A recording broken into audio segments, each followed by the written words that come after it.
the course or the practice of the war. All right? The course or the practice of the war.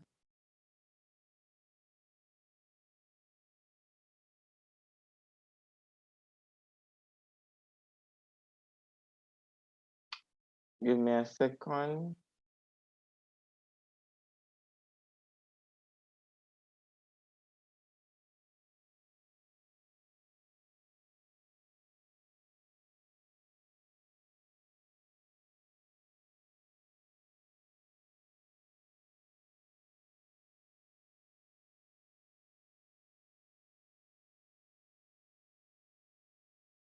So when we're looking at the World War One, there are certain features about the war that is quite unique.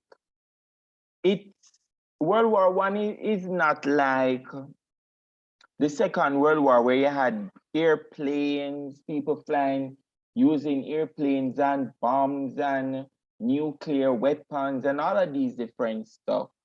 It was a war with infantry soldiers. They are on foot, most of them. And the only attempt that we have seen where any form of weapon outside of machine guns. So it was largely a war that was fought using machine guns. However, the war, the First World War also, you had some use of gas, poisonous gas to defeat the enemies. Now, when we look at the war, the First World War, you had two fronts. So there were battles on two fronts, correct? From your reading, correct, ladies? Yes, sir. Yes. Very good. So you have two Yes, fronts sir. where the war is taking place. You have the Western and the Eastern front. Now, if we look at a map of Europe about the war, this would have been the Western Front. So there are two major battle lines taking place. The fighting is actually taking place elsewhere, you know. However, the two major battle lines in Europe were actually the Western Front. So if you look at the Western Front here, the Western Front of the war would take place from here. So the English Channel is right here.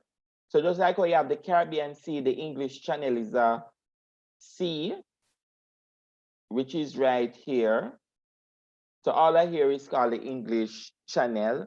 And from here, which is from this area, straight down to Italy, through France, part of Belgium, because Belgium is right here, part of Belgium, all of this was the battle line for the Western Front. So you have fighting taking place here.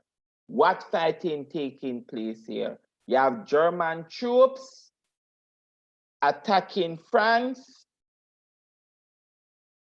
and you have British and French troops attacking the Germans. In addition, by the time the United States enter the war, it is going to be Britain and France, plus the Americans attacking the Germans on this side of the Western Front. So there are two areas that the fighting is taking place.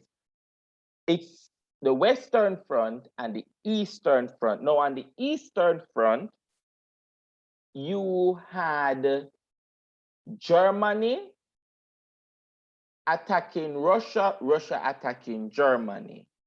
Austria-Hungary attacking Russia, Russia attacking Austria-Hungary. So you have fighting taking place on the Western and the Eastern Front, two set of battles. Now, you also had a fighting taking place in the Middle East. So it was not only, that's why it is considered a world war, because you had fighting taking place in Europe, you had fighting taking place in the Middle East. right?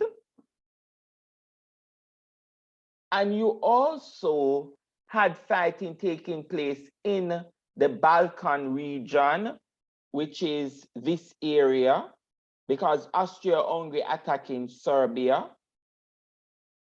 So fighting is taking. So just imagine all of these fighting or battle lines have been drawn, or battle sites. Because this is the English Channel, this is the Baltic Sea.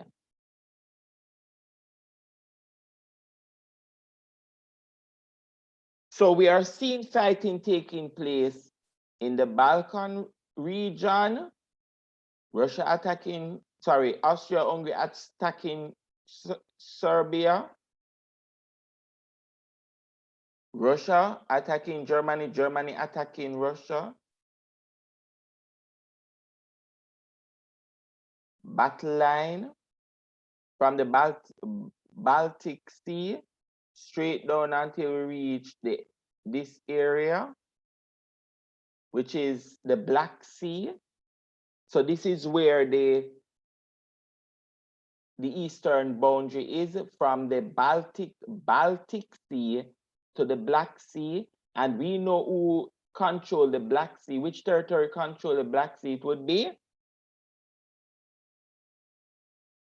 Which country control the Black Sea? Russia, yes. And so from the Suez Canal, which is here, to the English Channel would have been the border line, the battle line for the Western Front. So we have war taking place here. In addition, ladies, we had war taking place in North Africa, and not only North Africa, but several parts of Africa. Several parts of Africa, you had fighting taking place in Africa. In Italy, war is also taking place in Italy right here. And this is called the Italy Front.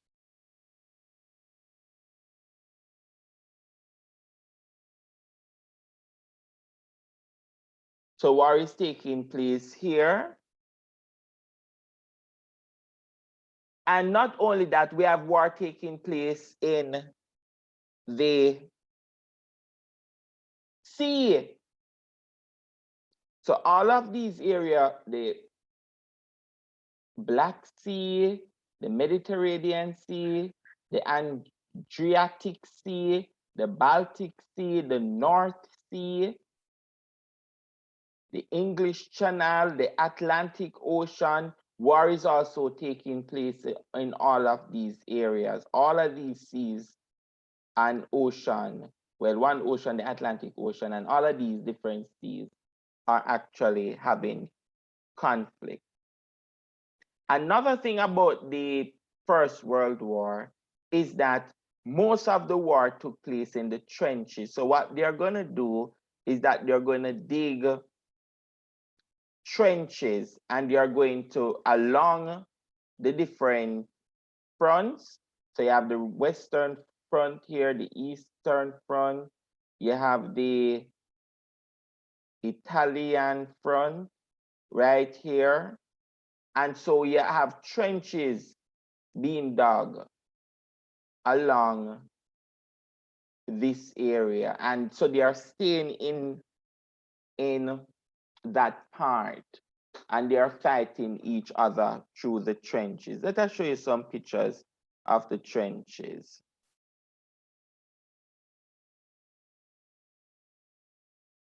So these are how they would have go about the trenches. I'm going to go to YouTube and show you a video on the trenches.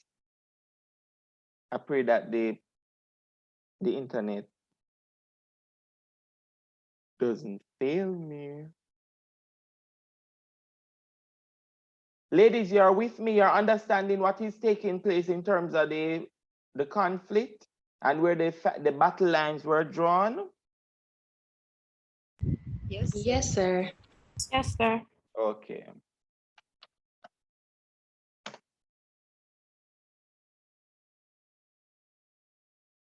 And remember that this now, the practice of the war is usually something that they ask you a lot for in the document-based question.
This is Joe. Say hi, Joe. Hi. He's a designer, a great one, I might add. Yes, I am. But he wanted to be greater. He just needed a new project management tool. Yeah, So he got ClickUp, and now he's Employee of the Month. it's true. ClickUp, literally all your in one place. It's that easy. Do I owe you money for this?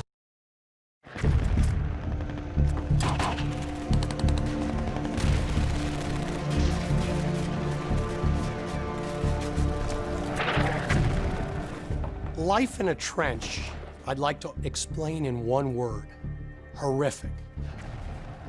It's mud, it's death, it's rats, it's stench, and soldiers develop an attitude in a trench that everybody is going to die.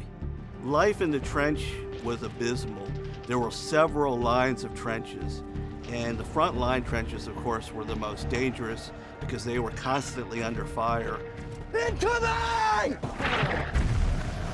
The Germans dug assiduously, building dry, safe, and comfortable trenches for themselves with bunkers that actually had electricity and sometimes running water.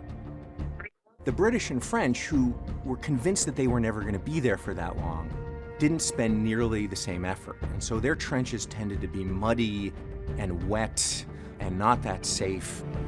Disease ran rampant. It was very difficult to get any sort of sleep, a decent hot meal, keep your clothes dry, and more importantly, to keep your sanity.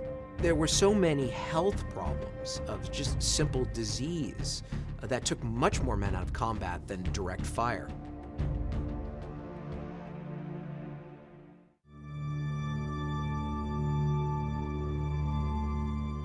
I think one word that would surprise people about life in a trench: boredom. A lot of time is spent just sitting, cleaning tools, and being scared to death the battle's going to start any minute. It was just the day-to-day monotony of being trapped in this very small space and fighting for a war that's really fought in inches. The idea of open warfare, of fighting out into what they called no man's land, wasn't working. The technology of the war had advanced so much with machine guns, artillery that could lob shells a mile. It became mostly a defensive war early on, and as a defensive war, you wanted to protect your troops, so the miles and miles of trenches were built. There were often bodies buried in the sides of trenches, bodies lying out in the open in front of the trenches. The soldiers were experiencing not only the war that they were fighting at the moment, but the war that had been going on throughout those trenches for all of the years of the war. A young lieutenant writes his mother and says, "I haven't been killed yet, but it's only a matter of time." That's typical of the way soldiers felt about life in the trench. You just did it. You existed day to day, tried to go on, keep your chin up, but one day, the bullet was going to have your name on it, and you were going to perish. You weren't going home.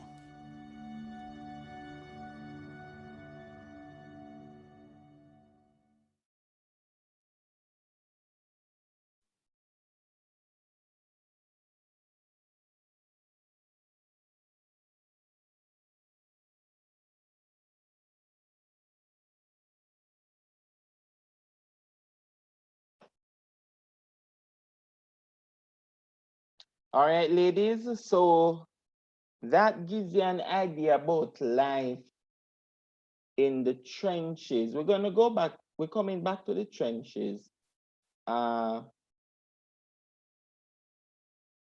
later on, once we go deeper into the course of the war. So that is one of the features of the Second World War, was that the trenches played a major role. Miles and miles they're gonna have trenches being built. Now, another feature of the war is the role of attrition. What do we mean by attrition? From your readings, what do we mean by attrition? What is attrition?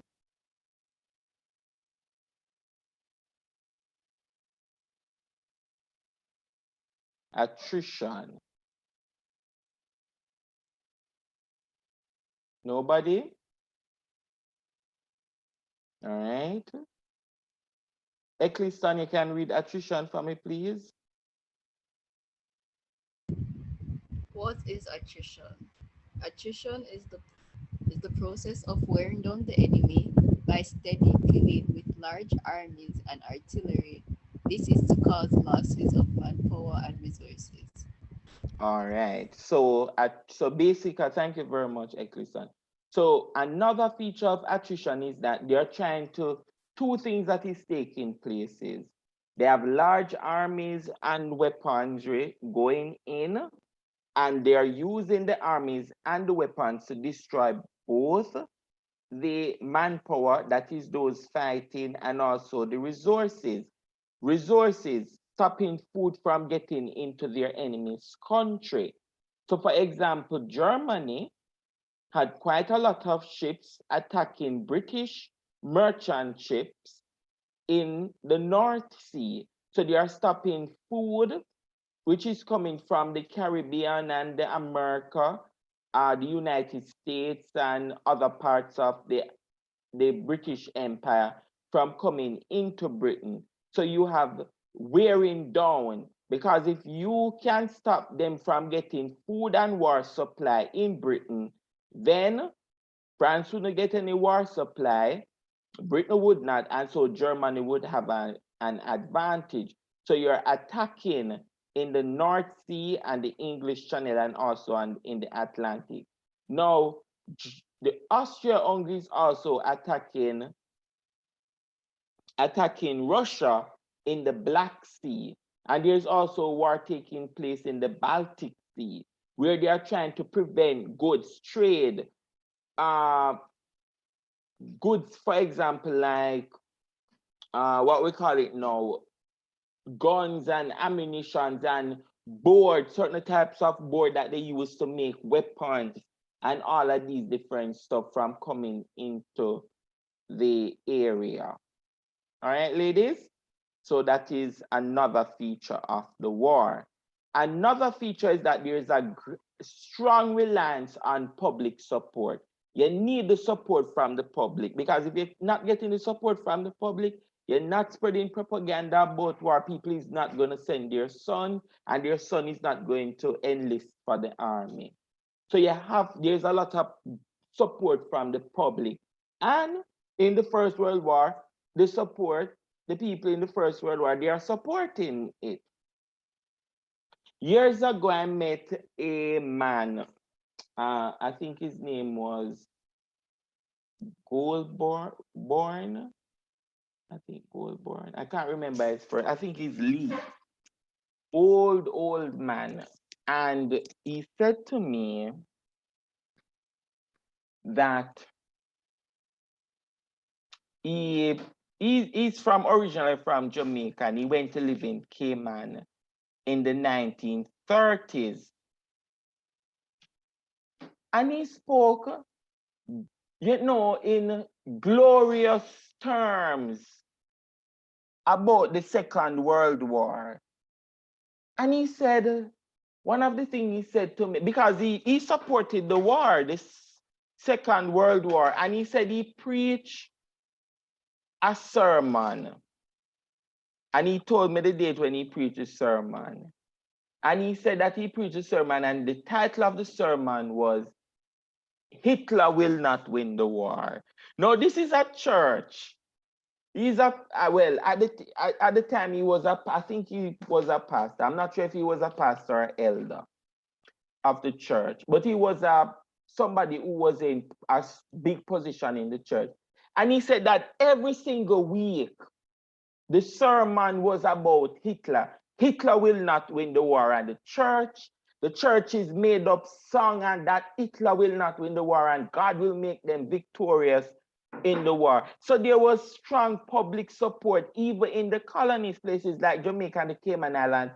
They supported the war also. They sent their persons in for the war. In fact, another thing that he said to me about the Second World War was that he said that the church used to put money together. They used to have collection. Like when you have special offering at church, they used to have special offerings, and they would put that money together and they would send to Europe to support the war, to buy ammunition, to buy this, to buy that, to buy food for the soldiers. Yes. And so, based on how you would have explained to me about his experience during the Second World War, I completely understand here about the strong reliance of the public support. Everybody is supporting the war. Nobody in the society is saying, no, we are not against the war. Everybody is saying, yes, we should go to war. We have to win the war. Right? And another feature was resistance. So anywhere that the enemy is going to go, another country is going to go and invade, people within that country is going to resist. They're going to resist invasion, right?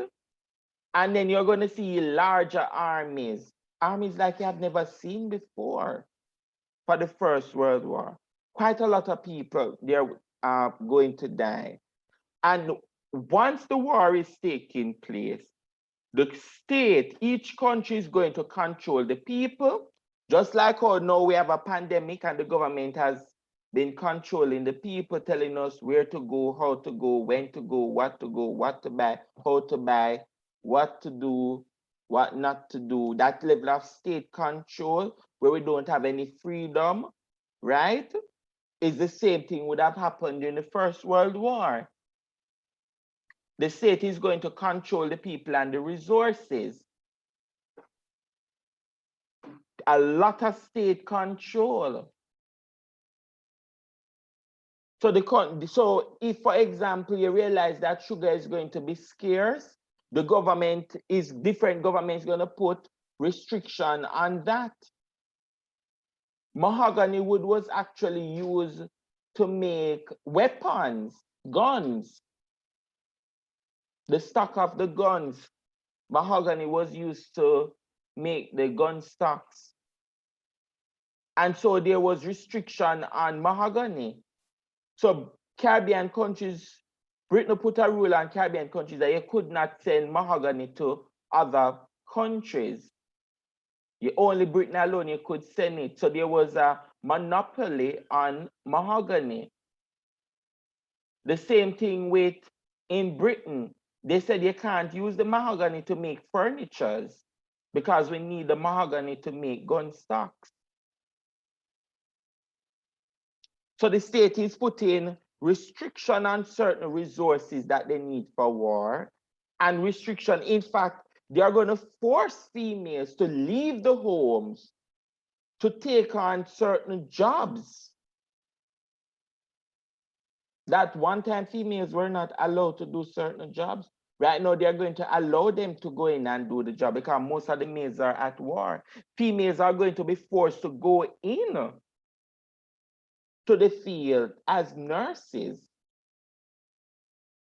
Leave the family to go into the field as nurses. And so what you're going, and another feature of the First World War is that it was very destructive. Destruction was everywhere. So now that we have looked at the First World War and some of the features of the First World War, the next thing that we're going to do is that we're going to look at different things.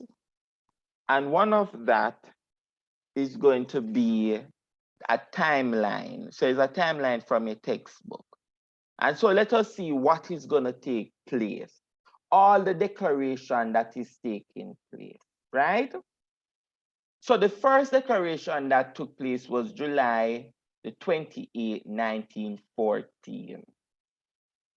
So July 28, 1914, Austria-Hungary gonna declare war on Serbia. Austria-Hungary here declaring war on Serbia. Battle line being drawn here. Serbia not gonna sit down and say, oh, come and destroy us. Serbia is gonna attack, Austria-Hungary attacking. All right? 1 second, ladies.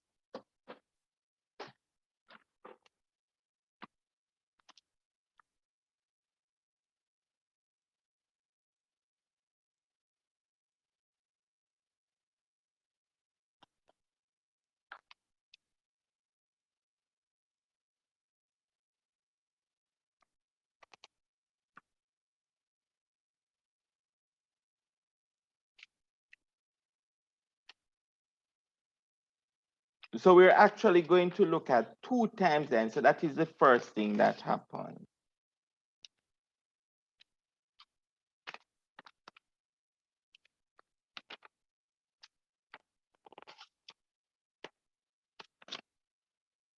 The next thing, ladies, after that is, so this is the 28th, 1914.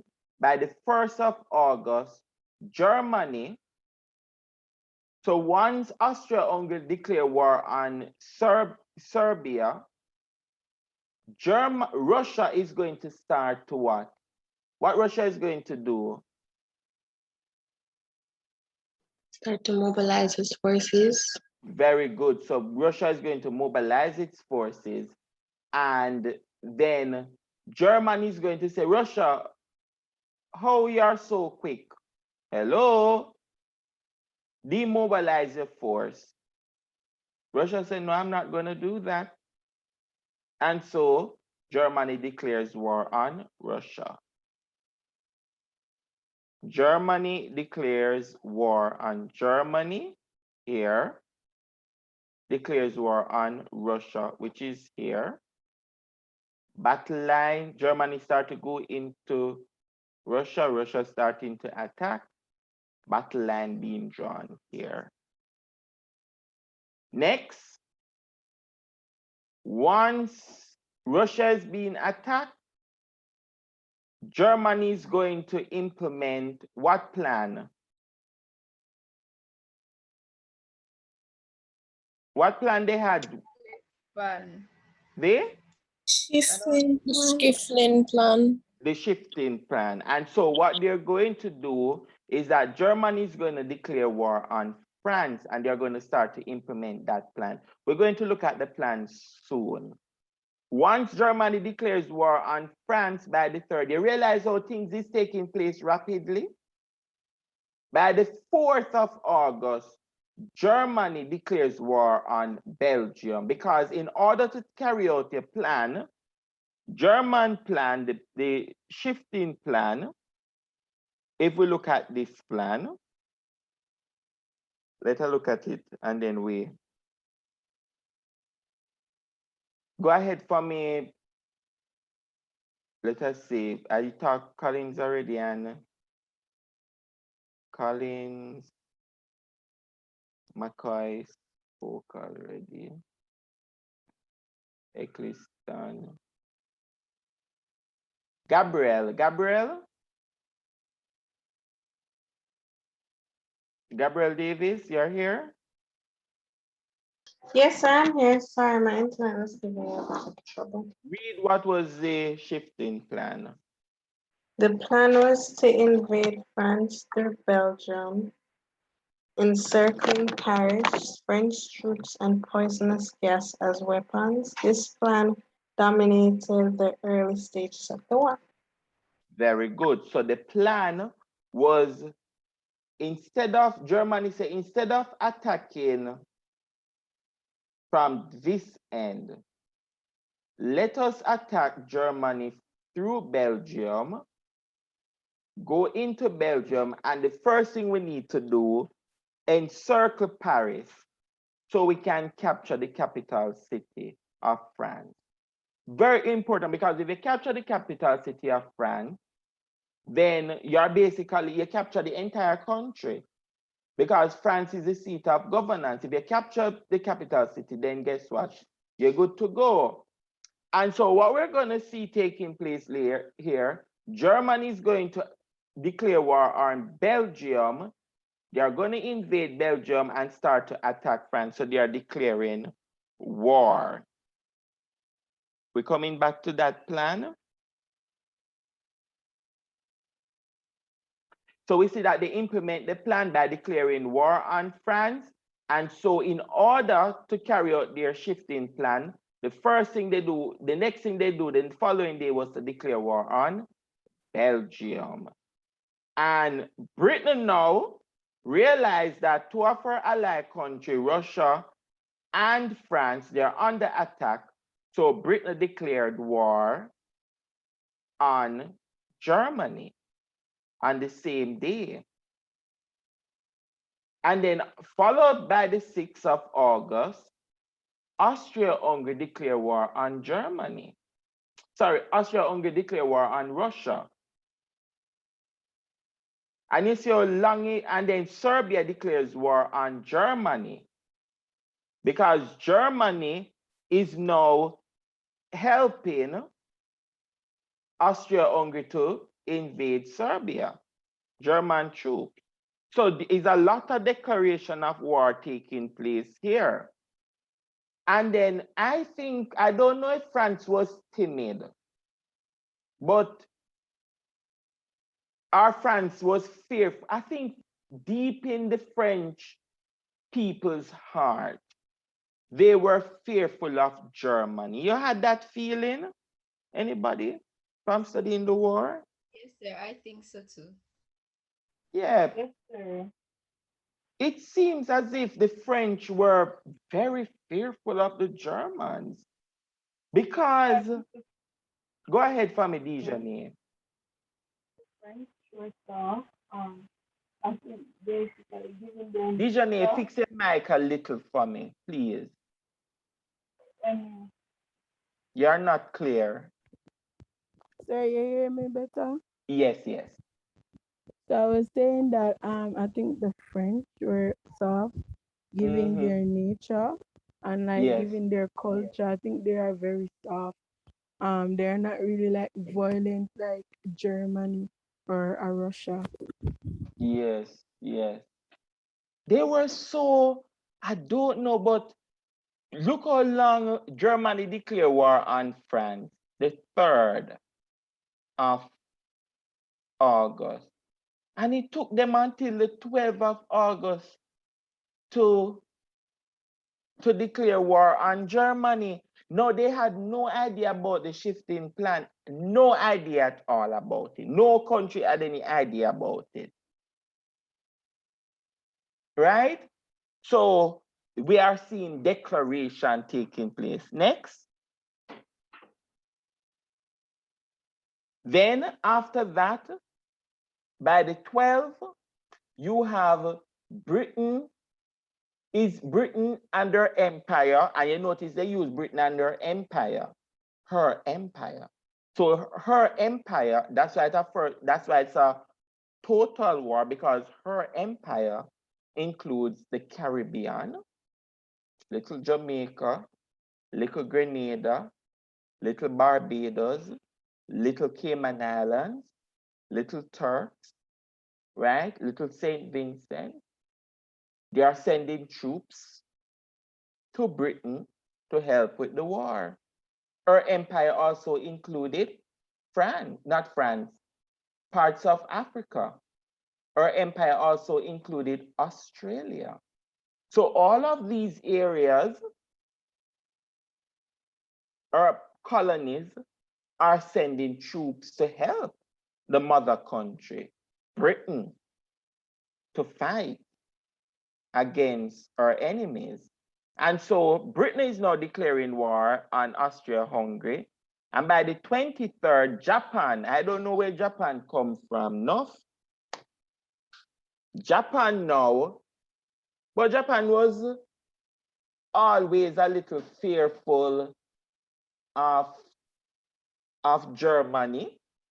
And so Japan is now going to declare war on Germany. Then Japan is going to declare war on Austria-Hungary. And by the 28th of August, you see how things is happening rapidly, ladies? Austria-Hungary is declaring war on Belgium. Then Russia is going to declare war on the Ottoman Empire. Lot of confusion, which is now Turkey. Then Serbia declare wars on the Ottoman Empire. France declares war on the Ottoman Empire.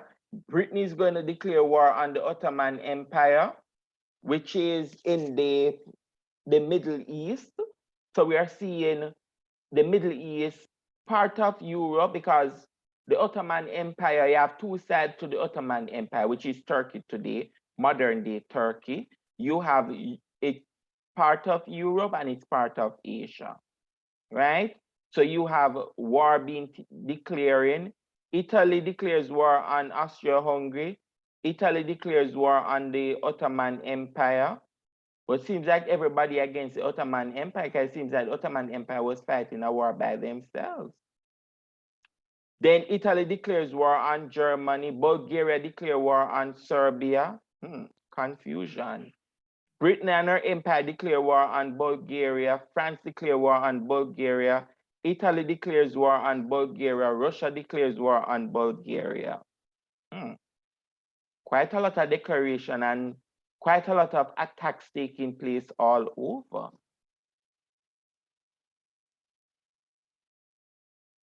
Right?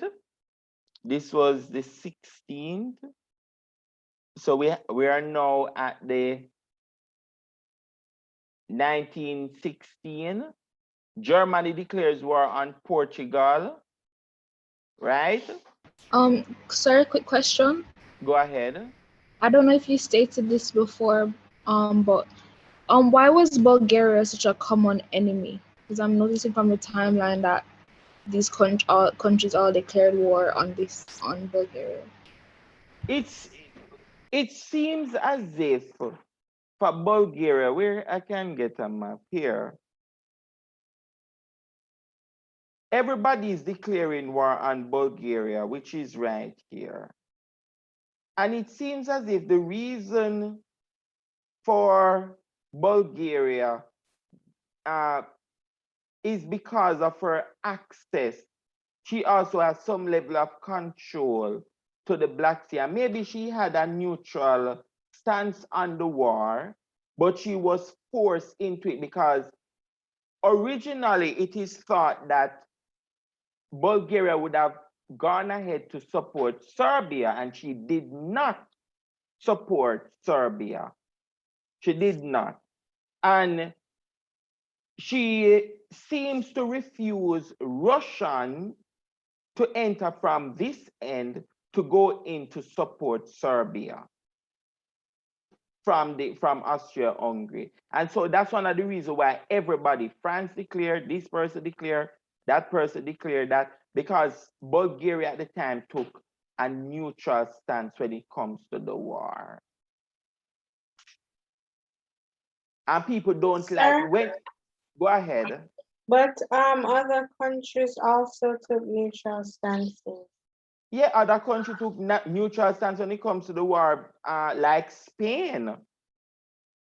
Spain took a neutral stance when it to the war, but if you know where Spain is located, Spain is really not into the battlefield. Spain is over this side. Bulgaria occupied a very crucial part of the landmass and the battlefield. She have access where troops can go from through Russia, through the Black Sea, through Bulgaria to Serbia to help to attack Austria-Hungary and to protect the Serbians from Austria-Hungary. So if you look at our geography, right, that's where the conflict comes. So if, for example, if you live in a country like Spain, that is not geographically a major route to any of the different territories, then you really don't have to be part of, you really don't have to be part of the conflict. You realize that with all that is going on, Spain is seems quite neutral. Spain was not part of this because after everybody come and take away Spain empire, Britain, France, Britain, the English, Portugal, everybody come and take away our Caribbean colonies. You feel like Spain are going to get involved in any war? No, Spain was completely demoralized after all the British, the French, the Portuguese did to her when they took over the different islands in the Americas and different places in the Americas. And in addition, Spain would have just came out of several wars in Central and South America where her colonies fought for independence against her. Not to mention 1898, her last little Caribbean colony, Cuba, was in problem because during this time, by 1917, she would have lost Cuba and she would have lost Guam in the Spanish-American War. So Spain was completely brutalized. Every time she got to fight, they beat her up. So Spain is outside of it. But nobody attacked Spain during the war or declared war on Spain because Spain was, because of where she's located, it wasn't of any great importance in the battle. But Bulgaria had a strategic location in how people going to win the war. So Germany is going to declare war on Portugal, Austria-Hungary and Portugal, Bulgaria and Romania. So everybody attacking Bulgaria.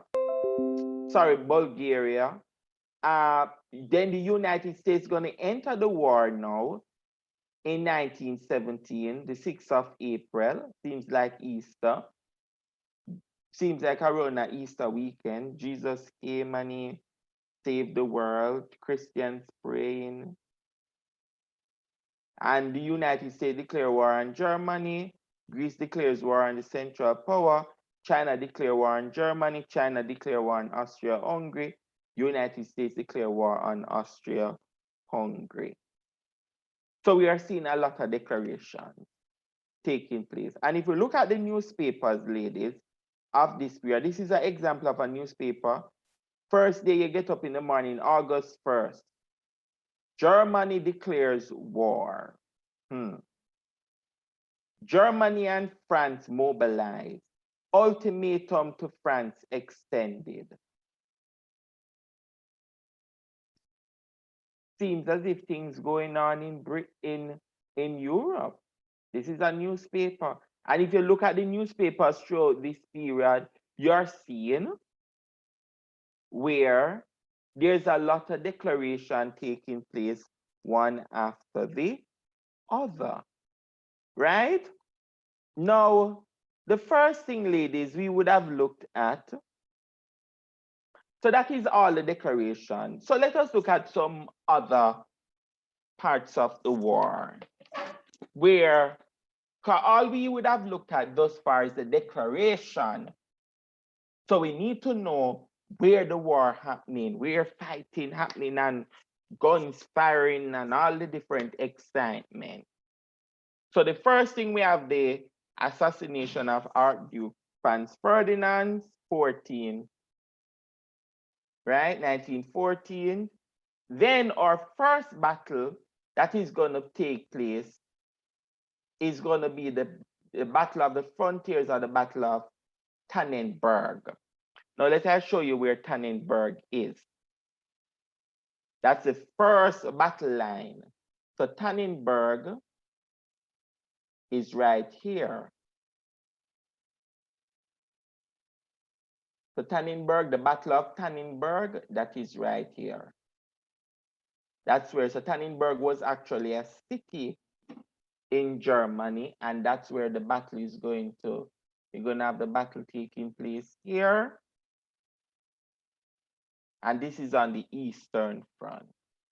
So after the Battle of Tannenberg, I wonder if I should just go to the Battle of Tannenberg here.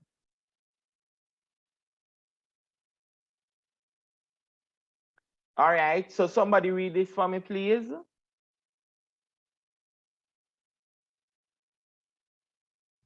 Battle of Tannenberg, August 25 to 28, 1914. World War I battle fought at Tannenberg, East Prussia, now Steiermark, Poland. German forces encircled and destroyed the Russian troops that had invaded Germany. 95,000 prisoners, 30,000 killed. Germany defeated Russia. All right. So the Battle of Tannenberg is when, I want to look at another map.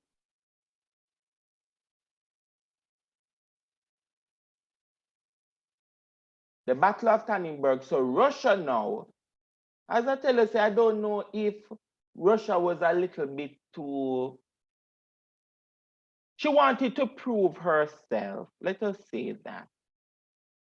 She wanted to prove to the world that she was bad. Because remember that she would have lost a war against Japan, right? The Yugo-Russian War. And so Russia is now going to go into Germany, and German forces are going to fight back. And German forces are going to defeat the Russians. So that's one of the first battles that the Germans won in the war. Next. Go ahead for me, somebody. September. First Battle of Marne, Race to the Sea. Race to the Sea. So the battle, the first Battle of Marne, who is French? Who is doing French now? Who is a French student?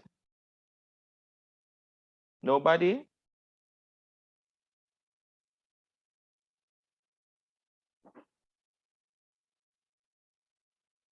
Because there are several battles that are going to take place here.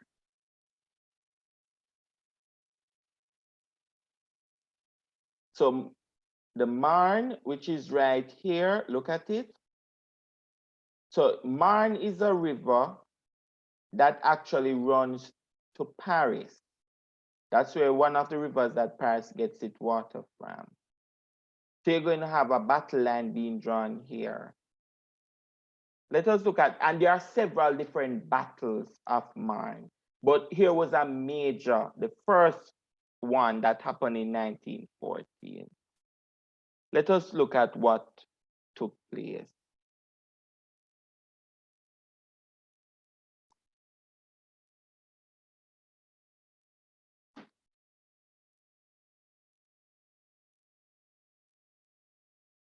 Go ahead for me, please. 1914. Western Front, August 2nd, 1914, Germany invaded Luxembourg. August 4th, One second for me, McCoy. So Germany is, so this is when Germany is now implementing the shifting plan. So Germany is going to invade Luxembourg, which is here. It's a small country right here. Yes, continue. August 4th, 1914, Germany invaded Belgium. Very good. So Germany is now invading Belgium because their aim, the aim of Germany is to go into France to take over the city of Paris. If you take over the city of Paris, then you take over all of France. Yes. Continue. Belgium resisted this invasion.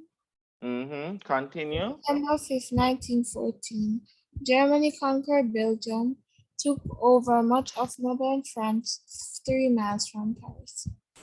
French All right. Go ahead. French counterattacked and drove Germans back across the Marne River. All right, wait.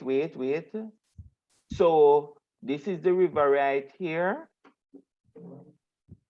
And so German French forces they're going to counterattack, and they're going to push the German forces across this river, right? Across the river. Continue. This small victory by France is known as the Miracle of Marne. Once the French were able to push back German forces across this river, then the French celebrated this as the Miracle of Marne. All right, so that is the first battle there. First, they are going to start, so once they push them back, ladies, they are now going to start to make different trenches. Look at, so this is Marne here, and they are going to push them back. So these are the trenches that is being dug right here, and they're staying in the trenches. Let us continue. Go ahead for me, April. Oh, 1 second, ladies. Race to the sea. Things are going to take place when it comes to the sea. They are going to the sea to battle, right? Both Britain going into the sea, also Russia, also the Germans, especially the British and the Germans. They are going into the sea where to see how they could attack. Continue. Where is Clark? Clark, Talia? Yes, sir. Read for me, please. First use of gas on the Western Front. Allied armies attacked the Ottoman Empire at Gallipoli. Yes. Then after that event, what is going to take place in May? The German U-boat sinks the Lusitania. And then after that? Italy launches Isonzo, yes. Then Allies evacuate troops from Gallipoli. Yes, then the next one is the 1916, February to December, Battle of Verdun. Then June, Brusilov offensive begins, and then in July to November, Battle of the Somme. All right. So, ladies, there are some battles that you need to know. The Battle of Tannenberg, the Battle of Marne, right? The Battle of Verdun, and the Battle of Somme, right? These battles are important battles to know. Now, let us see what else is taking place. Colin.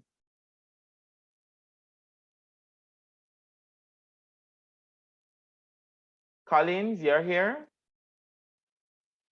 Yes, sir. All right. February 1917.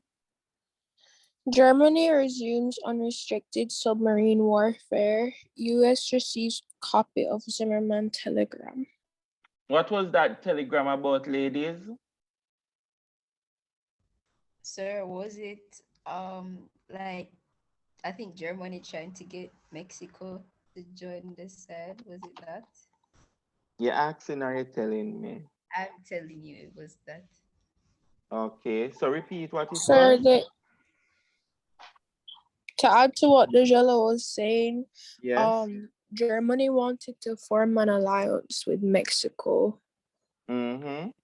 to help their military strength. All right. If in the event that the US would begin fighting against Germany. Why you think that was dangerous?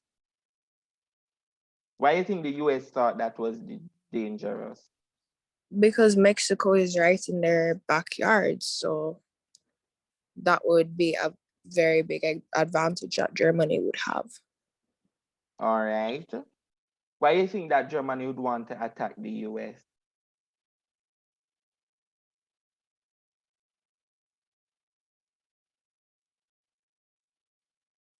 Because they were part of the other side, the Allies side.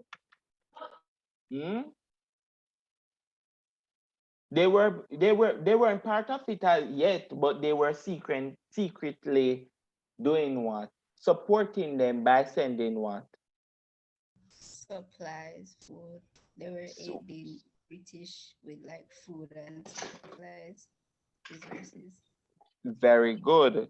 So the Zimmermann telegram, this is a secret, you're correct, a secret diplomatic agreement between Germany and Mexico to say, Mexico, if the US enter the war against Germany, then Mexico would support us, and then you could start to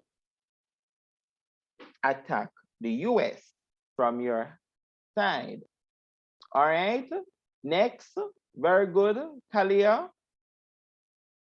April. French naval offensive. Canadians capture Vimy Ridge, elements of the French army mutiny. Then by June. First US troops land in France. And in July, Battle of, I really cannot pronounce this word, Passchendaele begins. All right. And then you have 1918, January. Wilson introduces the 14 points, yes.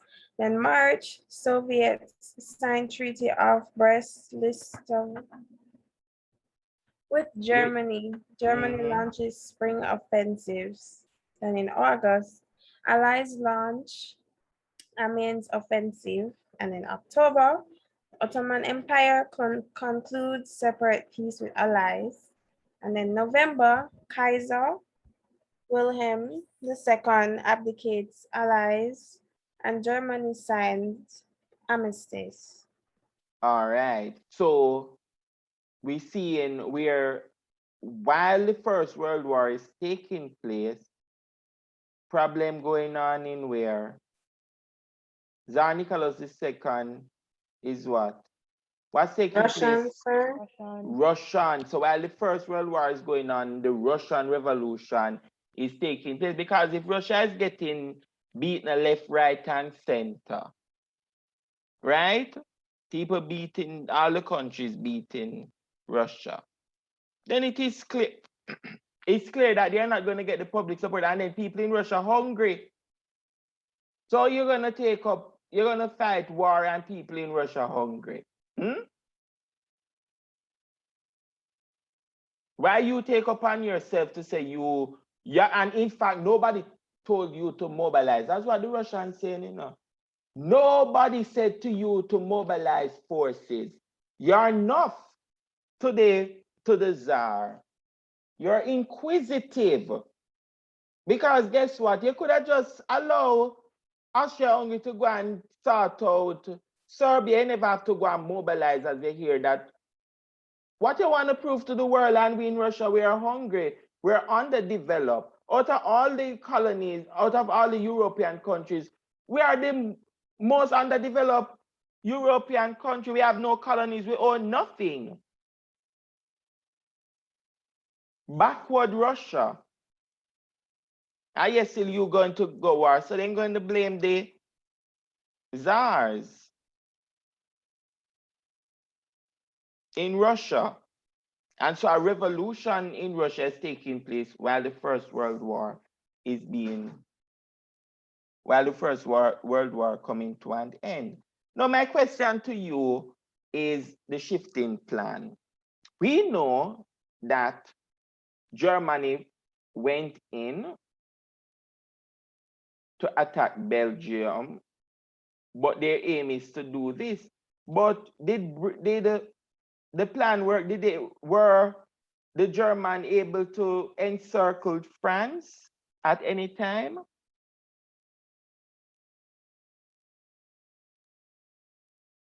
Was the shifting plan successful? No, sir. It was not. Eccleston, good. Collins, was it successful? No, sir, I agree with Dejalo. Williams? No, sir, it wasn't successful. Why? The plan, okay, so their plan was they got attacked, like they couldn't manage. So Germany could not manage. Where she got attacked from? From everywhere. Like the Western Front. Yeah. On the Western Front, yes. And they couldn't manage the battles of the ones we just said, the Battle of Somme and the Battle of Verdun. Yes, but look at this. From this point, before the US entered the war, Germany was winning on all sides. Germany was winning the war. Germany. And so, yes, you're correct to say that they are being attacked on all the different, on the Western Front, which is right here. But my question to you now is that if you go into the exam and they ask you why the shifting plan failed, you can't just write that to get the 8 or some marks. You need to tell me specific 3 points why it failed.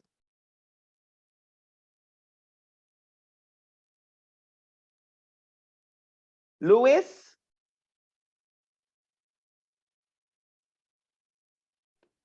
Yes, sir. Why it failed? You're correct. You guys are on track, but you need to explain to me more.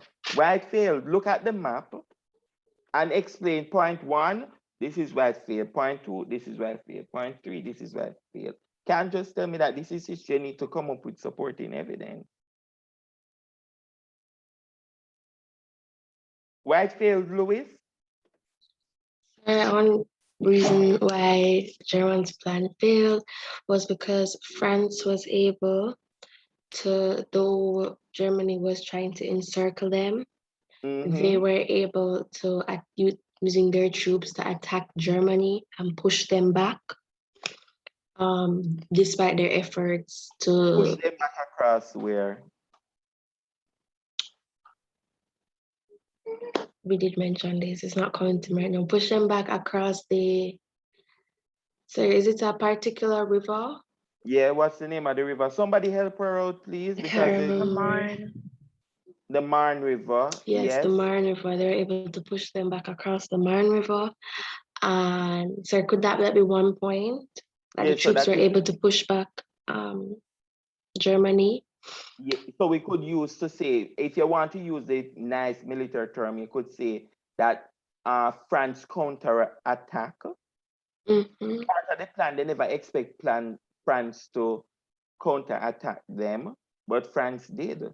They're so stupid. Along with Whoever comes along with the British. and they also receive help from Britain. Britain, and they didn't expect that. What else? What was so significant about Belgium that disrupted the plan? Because this was the first part of the plan that got disrupted in Belgium. Sir, would it be that because Belgium was neutral and Germany decided to go through Belgium, that Britain decided to declare war on Germany? Yes. And join in France fighting Germany because Germany went through Belgium, which Britain had sworn to protect Belgium as a neutral country. Yes, but the people in the very good point that also you use to support and your point too. Very good. Lovely point. But there's something taking place in here. Go ahead for me. Go ahead for me. Who was that? I think it Sir, was Dejanay, but I Dejanay. wasn't talking about that, sir. I was saying that the plan, even though it was like kind of spurting the first part, after because Germany stopped like looking at their other counterparts, their other enemies. So and also because they stopped paying attention to Britain and France, and so and also, sir, the railways that they built could not supply them as it relates to like transportation. Like the railways were being like overused and over some what do I call it now? Exhausted, so it could like supply them with transportation and food and stuff. So I think that that's where it started to break. Yeah. All right. But there's something here about the peeping. Go ahead for me, Belgians fought back? Marshall. Very good. Yes. That was the first part of the plan, Marshall, that it started to crumble from once Germany attacked Belgium, they did not believe that the Belgium would resist an attack. And so this is where the war started to happen. So it failed. So the shifting plan started to crumble from here because the Belgium, instead of you fighting, going into encircle France, you have to be fighting the Belgians. Sir, if I may, I was doing a bit of reading when you asked the question. So I was reading that while the Belgians didn't like stop them completely, their small army did eventually slow down the Germans, which is why they weren't as successful in encircling Paris. Yes, that is also part of the analysis. Very good. Very good. And there was also another reason why it wasn't successful, because they didn't plan for this.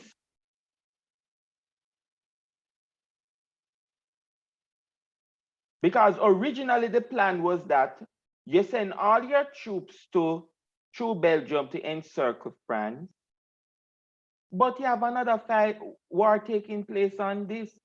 Russia went into attack Germany, so you have to split your troops.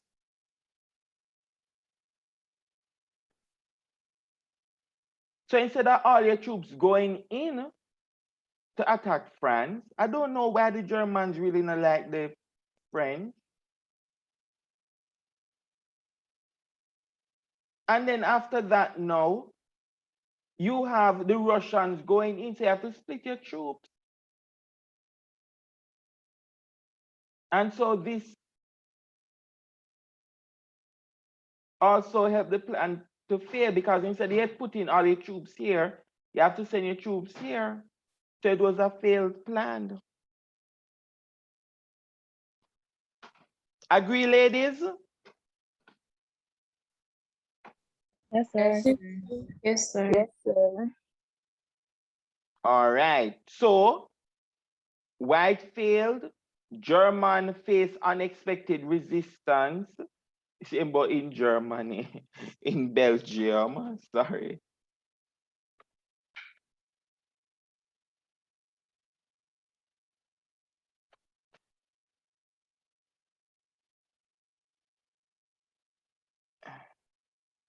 So German faced unexpected resistance in Belgium.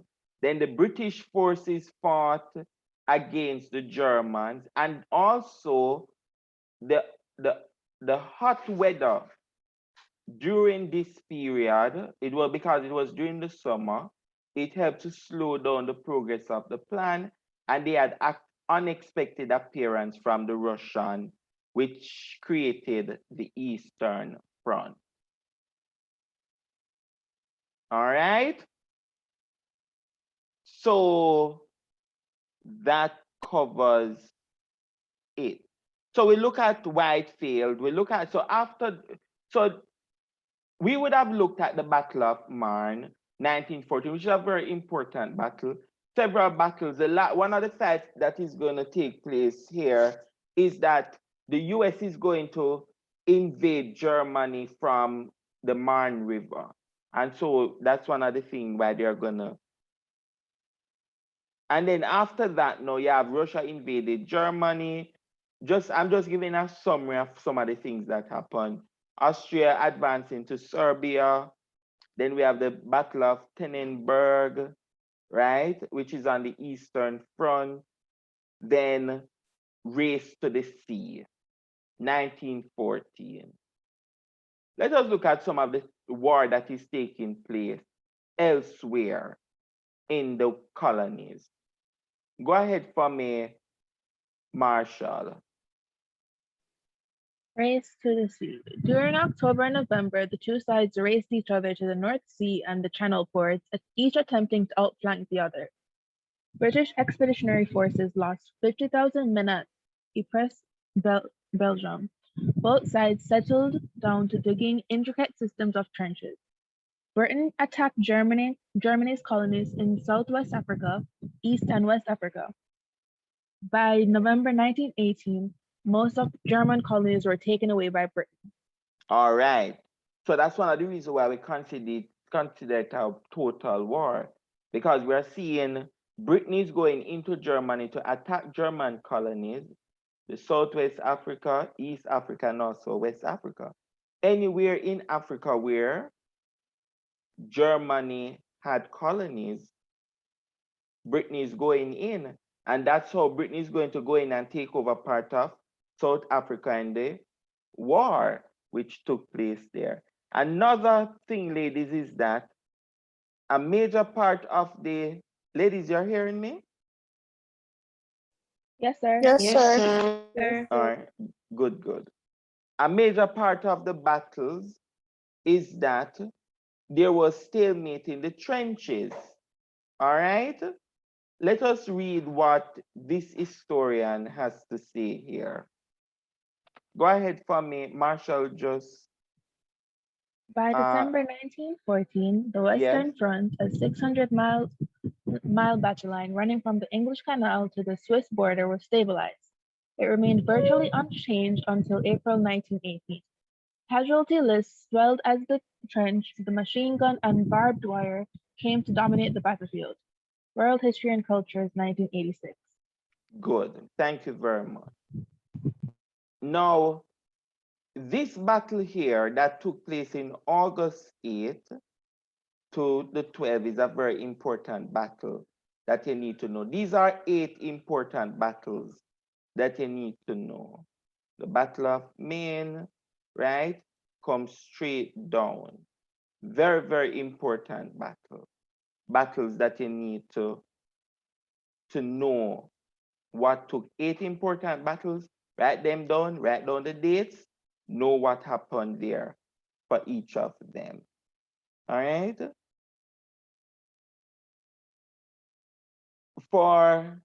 Let us look at this. Already explained that already. Another significant part of the war was this headline. Somebody read the headline for me, please. Lusitania sub. Yes, continue. Not known how many passengers saved. Torpedoed by Germans. Remained afloat 12 hours. Yes, read here.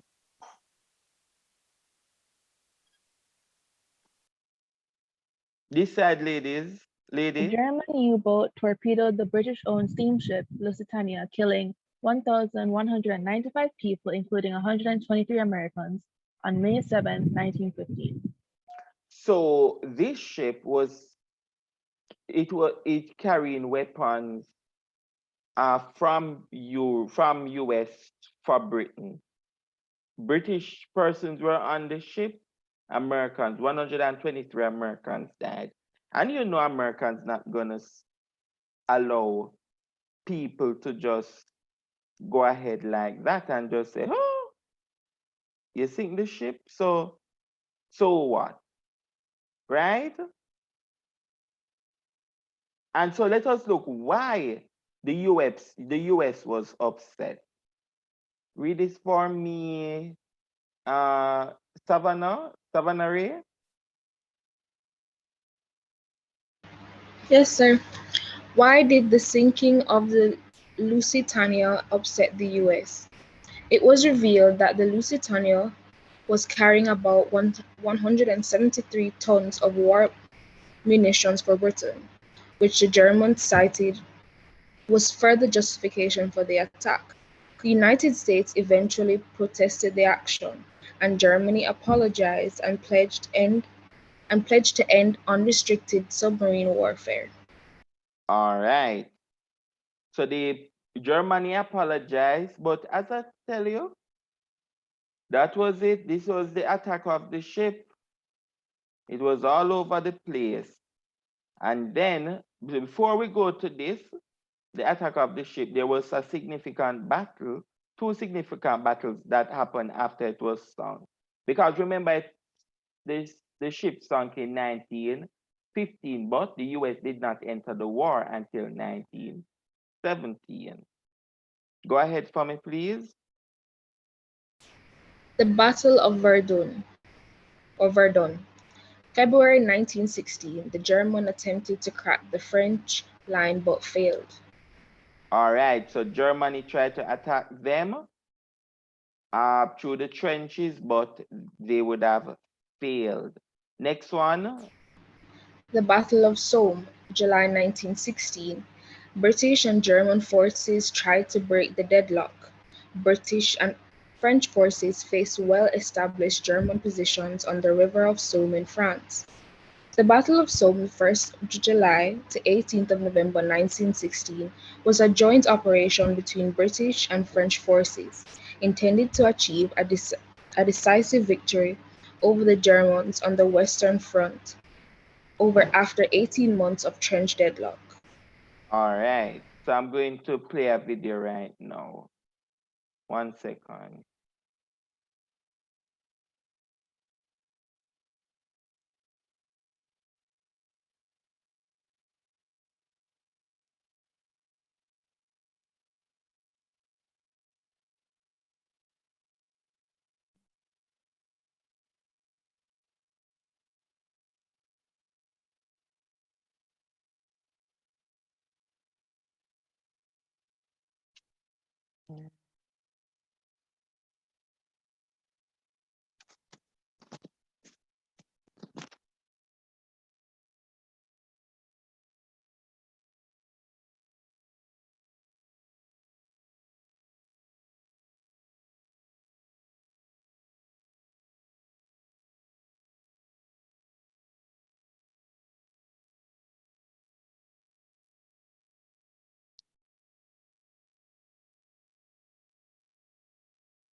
7:30 a.m. on the 1st of June 1916, whistles rang out across Allied lines near the River Somme in northern France. Thousands of men clambered out of their trenches and slowly began to advance towards German lines. Allied artillery had been pounding the German defences for a week, hoping to cut their barbed wire, destroy their dugouts, and provide a long-awaited breakthrough on the Western Front. But there was a problem.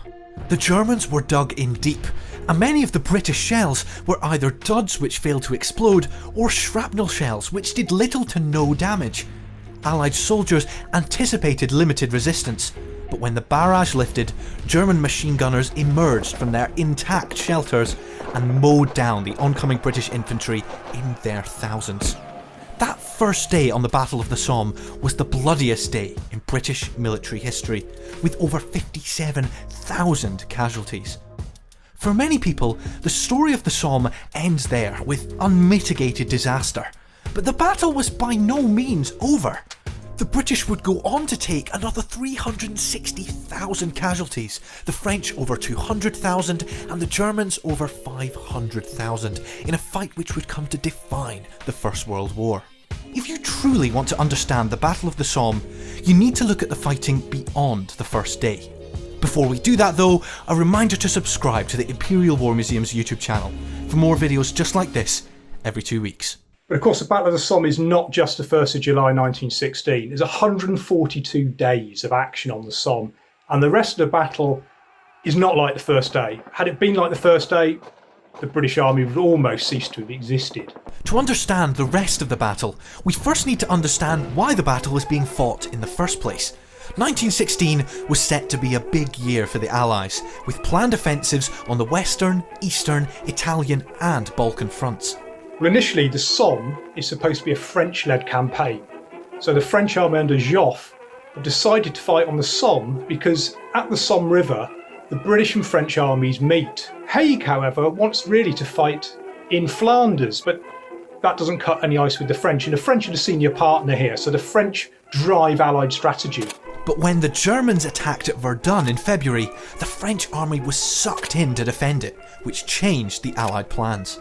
But what happens is that switches the emphasis for the Battle of the Somme to be primarily a British-led offensive. Haig wants to attack in the middle of August because by that time he'll have trained his army. Joffre says, no way, we cannot wait for this. We need to attack by the 1st of July at the latest. So Haig is now fighting a major battle on ground not of his own choosing and at a time not of his own choosing. The Somme simply had to be fought, mainly to take pressure off the French, but also to start wearing down the German army as part of grand Allied strategy. This in part explains the disaster of the first day, but more importantly, it explains why fighting continued after that point, despite British unpreparedness.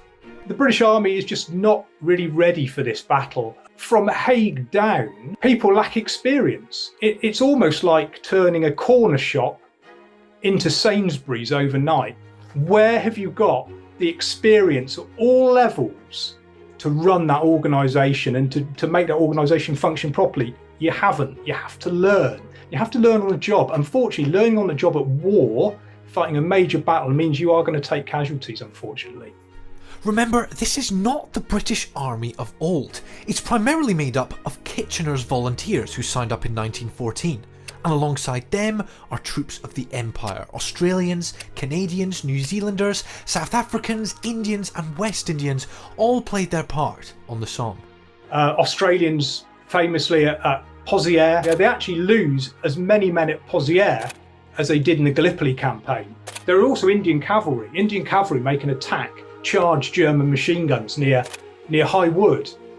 Relatively successfully, but there's no breakthrough. Behind the lines are men of the British West Indies Regiment. Unfortunately not allowed to fight on the Western Front, but they were doing great logistical work, moving that ammunition forward for the artillery to keep the guns in action, digging trenches, dugouts, forming camps for the men coming out in and out of the line. Really important contribution from them as well. So what was the situation like after the first day? Well, these were the Allied objectives on that day, And this is where they actually got to after 2 weeks. North of the Roman road from Albert to Bapaume, it had been a disaster. South of the road, there had been some progress made, but the only places of real success were where the British could make use of French heavy guns. And in fact, below the River Somme, French troops had done brilliantly, exceeding their objectives and exposing the clear differences between themselves and the Green British Army. The next phase of the operation was focused south of the Roman road in an attempt to capitalise on previous half successes. Repeated attempts to break through the German lines were made as the British took Bazentin, Longueval and eventually Delville Wood. When that sector started to get bogged down in late August, focus moved north of the road to the high ground around Thiepval and the heavily fortified Schwaben Redoubt. The fighting was brutal in places, and the Germans did not give any ground, often staying in their positions for weeks unable to be relieved.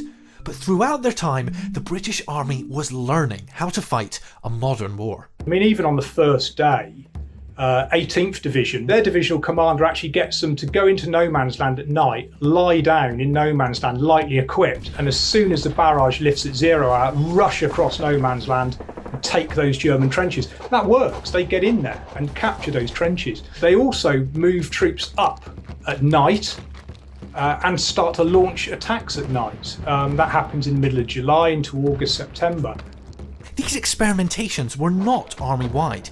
It was often divisional or corps-level commanders trying new things and learning on the job.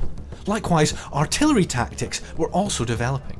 Even if you've got a lot of artillery, if you spread it over a lot of targets, it's not going to crush any of your targets. So the idea is you attack a smaller portion of the line so you can group your artillery together, hit fewer targets, but it means more shells per yard of battlefield. So you're hitting those positions harder and harder. One of the most famous instances of this experimentation came on the 15th of September, when tanks were used for the first time at the Battle of Flers-Courcelette. If you want to find out more about those tanks, I've linked our video on that in the description. Because it's a new weapon, a lot of the Germans absolutely freak out on the battlefield and abandon some of their positions. The big problem is only 36 tanks get to the start lines, and because mechanically they're very unreliable, and by the end of that day there's really none left to use in subsequent days. All of these things are tried, and the British Army is on a learning curve through the Somme. There are going to be more big battles, more heavy casualties, but these are the seeds of battlefield success in 1918. As the weather deteriorated into sleet and snow, the final part of the battle in October and November was an attempt to bite off a few more German positions. The village of Beaumont-Hamel, an objective on the first day of the battle, was finally taken in mid-November, bringing the fight to a close. The British Army had advanced a maximum of 7 miles, but they'd learned a lot in that time, and they'd taken an important chunk out of the German army. But if you look at the German casualties alongside Verdun, the Germans lose about 1.5 million men in 1916. And in fact, if we look at what the Germans do in 1917, firstly they retreat to the Hindenburg line because they just don't have the manpower left now really to hold the front line securely. The other thing they do, of course, is they go for unrestricted submarine warfare. The reason they risk doing that and potentially risk bringing America into the war is they cannot take another Somme battle. And both Hindenburg and Ludendorff say we are doing this to prevent more Somme fighting. So the Somme is the key thing in the German army. For the Allies though, the heavy casualties did take their toll back home. Many towns and villages were forever changed as so-called PALS battalions, made up of people from the same area or profession, concentrated the losses in particular areas. So some of these towns are absolutely decimated by the Somme. Almost everybody knows somebody. If they haven't had a casualty themselves, they know somebody who has, and it's normally somebody they personally know. They don't recruit PALS battalions after this. It's just not worth it, really. Despite those casualties though on the first day and beyond, British soldiers and the British people remained entirely behind the war effort. This was in part thanks to propaganda films like The Battle of the Somme, a feature-length documentary shot within the trenches. And the Battle of the Somme film was released really within weeks of the battle starting. And it's seen by millions of people in Britain, and people flock to this because it's their first chance to see something of what it is like to be a soldier on the Western Front. And of course, that film, The Battle of the Somme, is one of the gems of the IWM collection. Since then, though, the British public has started to have a different view of the events on the Somme. For many people, it's an example of the so-called lions led by donkeys, generals who didn't care about the deaths of their own men. Although the horrendous casualties on the first day of the Somme have never been surpassed, since the 1970s, academics have started to form a different view of the battle. Okay, we don't have a successful decisive breakthrough as Haig was hoping, but unfortunately, if you want to defeat the main enemy in the main theatre of war, you have to wear down his ability to fight. That means both sides are going to take heavy casualties. We've just got this fixation with that first day and those 57,000 casualties, and we really need to look at the other 141 days of this battle, which will lead ultimately to British victory or Allied victory in 1918. Thank you so much for watching. I really hope you enjoyed this video.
Commemorations will take place in the French city of Amiens tomorrow, marking the 100th anniversary of the battle that proved so decisive in ending the First World War.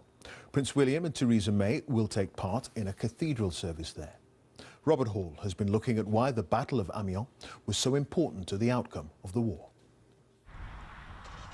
On a hilltop north of Amiens stands a white tower of Portland stone, a memorial to Australian forces, some of whom advanced across a landscape which has changed little as a century rolled by. It's the perfect spot to view the start line of a surprise attack which changed the course of a war. If you'd stood here on the morning of August the 8th, 1918, you would have seen the smoke and flames as Allied artillery systematically destroyed German guns, and you'd have heard the rumble of engines as 500 tanks and more than 50,000 troops advanced through the fog towards enemy lines. With every step, the men left the stalemate of trench warfare further behind. In front of them and protecting them, the tanks were able to move unhindered across open country. The preparation was absolutely enormous, right down to the last piece of sticking plaster in moving forward a casualty clearing station. They had everything to the nth degree. Stories of that day will be told at tomorrow's commemoration, which reflects the range of countries brought together for the attack. We traveled at night and stayed in the woods in the daytime. It was supposed to be a surprise. The Canadians captured 27,000 prisoners, and the whole thing of 45,000 prisoners, besides all the ones that were killed, a lot killed besides that. The German High Command called it the Black Day of the German Army. We called it the beginning of the last 100 days. Exhausted German defenders did what they could to slow the attacks, but the Allies, now joined by the Americans, were growing stronger. The men who fought and died here didn't know it, but on that August day, their advance took the world closer to peace. Right, so that's another important battle that took place there. All right, ladies, and then we know for sure that after that battle, then the Great War came to an end. All right. I want you to watch one more thing before.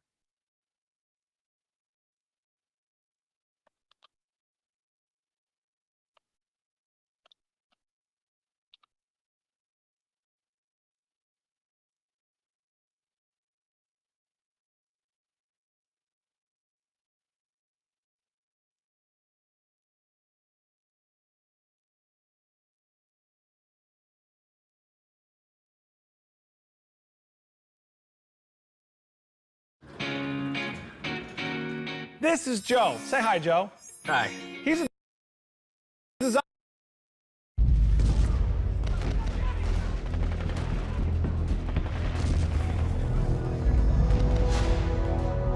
So America watches World War I from 1914 to April of 1917. And people ask why. Why doesn't America get involved immediately? And American politicians are petrified of being drawn into a foreign war and fighting for foreign ends. Remember, the United States is a nation of immigrants. People came here to avoid war in Europe. The Americans had, from the very beginning, an official policy of neutrality, but neutrality never meant indifference or apathy. Even though we're saying we don't want to involve ourselves, we certainly were sympathetic in trying to help and aid that cause in ways that the Germans saw as being destructive to their war aims. So in all those ways, the Wilson administration is walking a tightrope. Woodrow Wilson, after all, runs for re-election in 1916 on the slogan, "He kept us out of war." And yet within a year after winning that election, that very same president is declaring war on the Germans.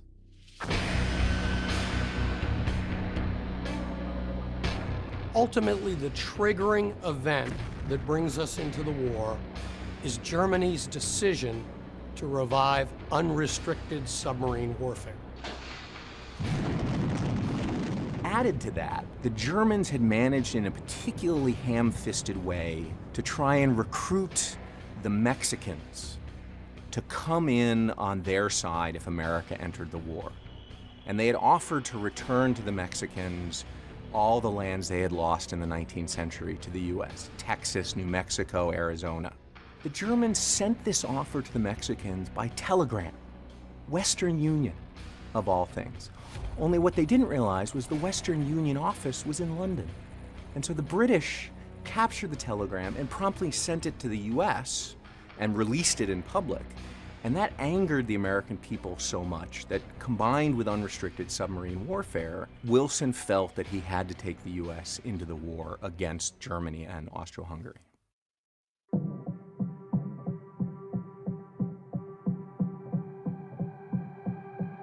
When America entered the conflict, it changed the war. Although not as much as everybody expected, because just as America was entering the war, Russia was dropping out. Now, it's a race. As Russia is leaving the war, can the United States get enough troops in to tilt that scale in favor of the Allies? They brought in the men, the materiel, and the resources that these allies needed desperately.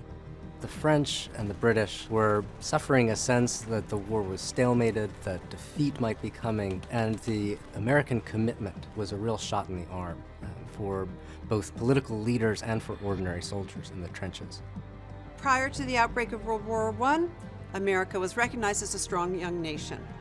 By joining with the Allies and really helping to bring about the end of the war, we positioned ourselves as one of the world powers for the rest of the century.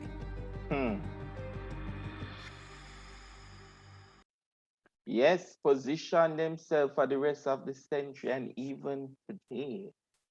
Yes, the great United States. All right, ladies, that brings us to the end of the course of the war.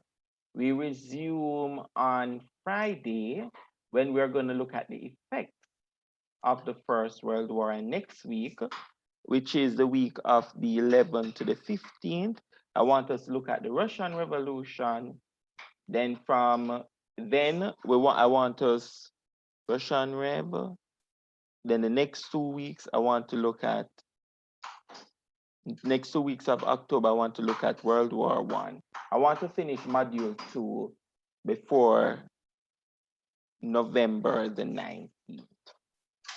All right, ladies, that's it for today. Tomorrow, please write my essays, no delay. Please write my essays tomorrow during the 2 hours. You get 2 hours to write an essay. And in fact, you got the essay from last week. So I'm expecting to see the essays in tomorrow. Any question, any comments?